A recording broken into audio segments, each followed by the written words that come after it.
Morris Hofstede fue mi mejor amigo por aquellos años en los que la sociedad condenaba estoicamente la actitud tan impetuosa y dinámica de la juventud. No puedo decir que éramos rebeldes porque no era así, simplemente teníamos otras ideologías más profundas y el vello don de la curiosidad.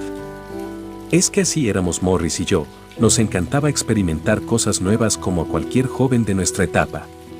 Era normal que todos se comportasen así, ¿no? La verdad es que nunca pude comprender por qué nuestros padres y demás familiares se escandalizaban ante nuestras filosofías, actos y cuestiones. En realidad nos daba igual lo que creyeran acerca de nuestra mentalidad tan abierta e ilimitada, siempre dispuesta a conocer más cosas sobre la realidad que nos rodeaba. Y es que mi amigo y yo éramos de aquellos que gustaban de buscar nuevas expectativas y definiciones de la existencia que llevábamos, leyendo por aquí, tomando fotos por acá y luego compartiéndolas entre los dos, sacábamos conclusiones desde nuestro punto de vista y más tarde buscábamos información sobre los resultados a los que habíamos llegado. Definitivamente, no me puedo quejar de mi juventud, pues disfruté tanto como jamás lo he hecho. Si existía una palabra para definir la ideología de Hofstede, esa era extraordinaria. Ni yo poseía tal habilidad para concebir las costumbres cotidianas como un mero escudo ante lo desconocido, ante aquello que el ser humano siempre temió. Él mencionaba constantemente en sus pláticas que el hombre no tenía la más mínima idea de lo que había más allá de sus actos y que siempre estaba buscando la forma de evadir su decadente e inevitable destino. Sencillamente, Morris era de aquellos jóvenes que, si se lo hubiera propuesto, habría llegado a la cima más encumbrada entre los sabios del mundo. Debo admitir que me sentía muy bien a su lado, pues era el único que lograba comprender mi concepción de la vida e incluso compartíamos puntos de vista iguales que, de no haber sido porque no compartíamos ningún parentesco familiar, podría haber jurado que ese chico era mi gemelo ideológico, por así decirlo. Sin embargo, el tiempo, maldito verdugo que inevitablemente te obliga a enlazarte con tu inverosímil destino, quiso que ambos nos separásemos y mi amigo se mudó junto con su familia a otra ciudad. Cuando él fue a comunicarme la desagradable noticia, no pude contener la agonía que estaba experimentando en mis adentros, y juntos nos despedimos con muchas lágrimas. Lo que más me dolió de aquel aviso fue que claramente sentí cómo se desgarraba una parte de mi ser y era extraída por algún ser desconocido que deseaba ver mi sufrimiento. No puedo describir con otras palabras lo que padecí en aquel instante en el que mi destino estaba por cambiar, quizá para siempre, o tal vez era solo una prueba de valor para ambos, pero todavía hoy me pregunto qué había que comprobar con esa separación. Actualmente, mi ilimitada imaginación me permite hacer una especulación sobre aquella circunstancia que decidió todo por nosotros. Tal vez la vida nos vio como una amenaza, algo que podía romper su cuidadosa y bien estructurada coreografía de falsedad y egoísmo. Siendo así, no había lugar para nosotros en este mundo. Aún recuerdo bien esa sombría tarde en que lo vi irse, su cara transmitía una serenidad impresionante, aunque yo sabía perfectamente que aquello era una máscara que estaba usando para evitar mostrar su dolor ante su familia, la cual era muy severa y conservadora. Su caso familiar no era la excepción por aquellos tiempos, muchos jóvenes de nuestra edad pasaban por la misma experiencia, incluso yo lo vivía, aquel que no tuviera unos padres así podía considerarse afortunado, muy afortunado. Tengo bien plasmada en mi memoria su cara al momento en que el carro encendió con todo aquel maletero encima, casi marcada a fuego su expresión, me estaba comunicando con la mirada que ni la misma distancia nos separaría y que algún día, en un futuro no muy lejano, volveríamos a vernos. Yo entendí su silencioso lenguaje y con el mismo idioma le dije que así sería y que tarde o temprano estaríamos juntos de nuevo para descubrir más cosas. Las cosas continuaron su marcha normal desde el punto de vista de la sociedad que me rodeaba, claro. Pero desde que Hofstede se fue, supe que mi vida, a pesar de su creciente monotonía, ya no sería la misma. Me resultaba imposible el concordar con los adultos, quienes aseguraban que las amistades de juventud eran fácilmente olvidadas, y los jóvenes de mi ciudad me daban los ánimos que necesitaba para afrontar a esa terrible ideología a la que llamaban madurez adulta. Qué grande fue mi alegría cuando recibí una carta de Morris.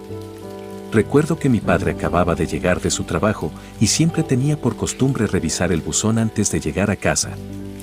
Escuché sus pasos subiendo las escaleras y supuse que pasaría de largo por mi cuarto sin saludarme, como siempre lo hacía. Me sorprendió de sobremanera que tocara la puerta de mi habitación, pero después comprendí que solo lo había hecho porque entre las cartas que llegaron, había una para mí. Tengo que admitir que me extrañó demasiado que me enviaran algo, pero así era. Mi padre me entregó el sobre y salió de mi cuarto. Me quedé observando la carta por un tiempo. Quien me la había escrito era Morris. Imaginen mi emoción cuando la comencé a abrir y descubrí, con total alegría, la pequeña pero fina letra de mi mejor amigo. Sin más tiempo que perder, comencé a leerla. Mi muy apreciable e incomparable amigo Randolph Gordon, no puedo concebir la emoción de este momento en el cual estoy redactando estas líneas. Me siento feliz de poder escribirte por primera vez luego de que fuese forzado por mi familia a abandonar el lugar donde pasé los mejores momentos de mi vida, con el amigo que jamás podré olvidar. Te parecerá increíble, pero desde que estoy acá, no logro adaptarme a mi nueva forma de vida. La ciudad en la que vivo ahora es mucho más caótica que la tuya. Los jóvenes se apegan ciegamente a las enseñanzas de los adultos y, por desgracia, no ejercen su libre albedrío como debería ser. Si los adultos de mi anterior pueblo eran severos y conservadores, estos van más allá de esas erróneas y estúpidas ideologías. No puedes imaginarte la felicidad de mis padres al saber que sus vecinos tienen un hijo bien educado, que nunca pone en duda la autoridad de sus mayores y que es obediente. Solo puedo pensar en la debilidad de pensamiento que posee ese pobre muchacho, y no lo culpo. La verdad no puedo hacerlo porque el ambiente en que ha crecido lo moldeó así y así se quedará para su eterna desgracia. Por otro lado, mi familia a cada momento menciona que cuanto hubieran dado porque yo creciera desde un principio en esta maldita ciudad, y están diciéndomelo a cada momento del día. En la escuela soy visto como el rebelde sin causa, y he tenido choques de personalidad con todos los profesores, incluso con la directora. Me han llamado varias veces la atención por defender mis justos derechos y cada vez que me pongo en contra de los pensamientos tan cerrados de mis maestros, mis padres son citados para conversar con ellos y los exhortan a que me pongan en mi lugar o alguien más lo hará un día. Ellos, como siempre lo has sabido y es costumbre del lugar donde estás, dicen que se avergüenzan de mí, que debería aprender a comportarme como el hombre que soy y que definitivamente tendrán que enseñarme a levitar. No entiendo a qué se refieren con eso, pero sospecho que no es nada bueno. Tu mejor e incondicional amigo, Morris Hofstede. Confieso que en un principio, la carta me llenó de mucha motivación y alegría, pero conforme me fui acercando a su desenlace, me sentí frustrado y a la vez preocupado. No sabía la difícil situación que estaba viviendo Morris, y yo que pensaba que mi vida era terrible. Sin pensármelo dos veces, empecé a idear un plan para que mis padres me llevaran a visitar a mi amigo. Les diría que en la carta que me envió me comunicaba que estaba enfermo y que el médico le había recomendado absoluto reposo, por lo cual me escribió y me solicitaba que le llevase algunos libros para su entretenimiento mientras permanecía en cama. Con aquella estrategia en mente, me dirigí al cuarto de mis padres y les dije sobre la supuesta enfermedad que tenía mi amigo. Les rogué que fuéramos a verlo y, sorpresivamente, ellos accedieron sin que les insistiera demasiado.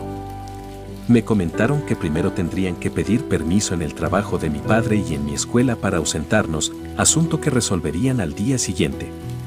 Yo estaba que no cabía en mí de la emoción. Iría a ver a Morris después de tanto tiempo. Al tercer día nos encontrábamos empacando algunas maletas para quedarnos unos días con la familia Hofstede, pues mis padres consideraban que resultaría interesante relacionarse más con los progenitores de mi amigo. Salimos rumbo a la ciudad donde Morris se había mudado junto con su familia y con ayuda del mapa que me envió, logramos dar con la casa sin equivocarnos de dirección. Mi corazón saltaba de la indescriptible felicidad que sentía al saber que de nuevo vería a mi gran amigo de toda la vida. Me bajé del auto casi al mismo tiempo que mi padre se estacionaba, corrí hacia la puerta de entrada mientras gritaba el nombre de Morris. La puerta se abrió mientras la señora Hofstede me dedicaba una sonrisa que, hasta hoy, no dejo de considerar que poseía una pequeña sombra de felonía. Pregunté por mi amigo, y con el tono más dulce e hipócrita que había escuchado jamás, su madre me contestó que él estaba en su habitación levitando. No sé por qué, pero en ese momento sentí una terrible punzada en el pecho, sobre todo porque Morris me había mencionado que esa palabra acrecentaba su temor con respecto a sus padres y la forma en que ellos la concebían. Le pregunté a la señora Hofster en dónde estaba el cuarto de mi amigo. Ella seguía manteniendo su falsa sonrisa mientras señalaba hacia las escaleras que conducían al segundo piso, al tiempo que mencionaba que Morris había estado sumamente inquieto por mi llegada y que ahora se pondría feliz de verme. No había acabado de darme la información cuando corrí con mucha rapidez mientras ascendía hacia la segunda planta de la casa. Cuando llegué a la puerta que supuse que sería la de mi amigo, noté que estaba cerrada, así que toqué al mismo tiempo que le avisaba a Morris que ya había llegado. Solo escuché la voz del señor Hofster contestándome que pasara, pues mi amigo estaba en esos momentos muy ocupado levitando. Otra vez escuché esa palabra que me retorcía las entrañas. Con mucha lentitud abrí la puerta, pues pensé que Morris estaba quizá reflexionando sobre algo o muy sumido en sus pensamientos para que no me contestase, y además, ¿qué hacía su padre con él en su habitación?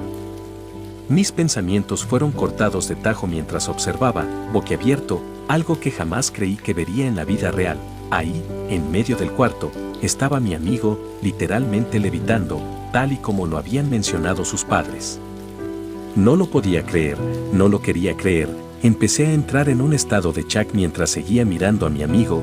En su rostro se dibujaba esa misma expresión que me había dedicado el día que se fue de mi ciudad: serenidad, una tranquilidad infinita. Y esa particular sonrisa suya que me dedicaba cuando decía que todo iba a salir bien. Continué viéndolo, realmente levitaba, pues sus pies no tocaban el suelo. Era increíble, pero cierto. Recuerdo que escuché decir a su padre que ahora Morris, gracias a la levitación, aprendería a comportarse como un joven de buenos modales y que sería un gran ejemplo para mí de ahora en adelante. La cara del señor Hofster expresaba alegría y orgullo. No podría estar más feliz de su hijo. Desperté en el Hospital General de la ciudad, rodeado de las preocupantes miradas de mis padres. Me dijeron que me había desmayado por la emoción de volver a ver a mi amigo, pero sabía que decían eso para tranquilizarme. Como solo había sido un desvanecimiento temporal, el médico me dio de alta enseguida. En la sala de espera estaban los padres de mi amigo, felices de que mi desmayo no hubiese pasado a mayores. Pregunté una y otra vez por Morris a sus progenitores, y ellos, con una gran sonrisa de satisfacción, solo se limitaban a decirme que ahora él era un chico muy educado y obediente, y que debería estar orgulloso por ser amigo de un muchacho así. Yo simplemente no podía creerlo. Me puse histérico y les grité enfrente de todos los que se encontraban ahí y de mis padres que estaban completamente locos, que su retorcida ideología no conocía límites y que no había ningún motivo para estar feliz por haberlo obligado a convertirse en lo que ahora era. Las personas del hospital se quedaron mirando conmocionados aquella escena. Jamás habían visto a un joven alzarle la voz así a sus mayores. Mis padres estaban avergonzados por mi supuesto escándalo y me sacaron a rastras de aquel indiferente lugar. Nadie hizo nada para defender mis ideas, nadie, y sé que nadie jamás lo hará, no en esa maldita y putrefacta ciudad. Debido a mi indecente comportamiento, mis padres decidieron regresar a casa esa misma tarde, comunicándome que los padres de Morris no deseaban volver a verme, ya que me consideraban una mala influencia para su hijo. Yo solo quería despedirme de él por última vez y decirle que lamentaba no haber llegado antes para salvarlo de su levitación. Solo quería eso. Sentí un terrible dolor en mi pecho mientras nos alejábamos de aquella fatídica y repugnante ciudad. Mis padres, completamente decepcionados de mi forma de expresarme ante los Hofster, me dijeron que también deberían aplicar conmigo esa técnica de la levitación, pues así aprendería a ser un chico correcto y bien portado. Recuerdo que en ese instante comencé a odiar enfermizamente a mis padres, tanto como aborrecía a los de mi mejor amigo. El tiempo, en su marcha incansable, hizo que ya no le diera motivos a mis padres para que cumplieran aquella terrible amenaza que tenía por objetivo despojarme de mis ideales. En cuanto cumplí la mayoría de edad, abandoné la casa porque no soportaba vivir con aquellos dos seres tan aborrecibles. Me mudé a un pequeño poblado, lejos de mi antiguo hogar. Puedo decir que ahora llevo una vida tranquila, pero no feliz. El recuerdo de la sorprendente levitación de mi amigo me persigue a todos lados. La última vez que lo vi, su cara me volvía a decir que algún día estaríamos juntos para siempre, y jamás lo dudé. Creo en su palabra y siempre seguiré creyendo en ella, a pesar de que él ya no será nunca lo que alguna vez conocí. Pensándolo bien, yo tampoco quiero seguir siendo lo que soy ahora. He leído su carta muchas veces en mis tiempos de soledad para sentirme acompañado, y siempre se ha quedado marcada en mí, tal y como si fuese un tatuaje, aquella palabra que le dio un sentido nuevo a la vida de mi amigo y estaba por formar parte de la mía. Seguramente, si me vieran mis padres, estarían orgullosos de mí.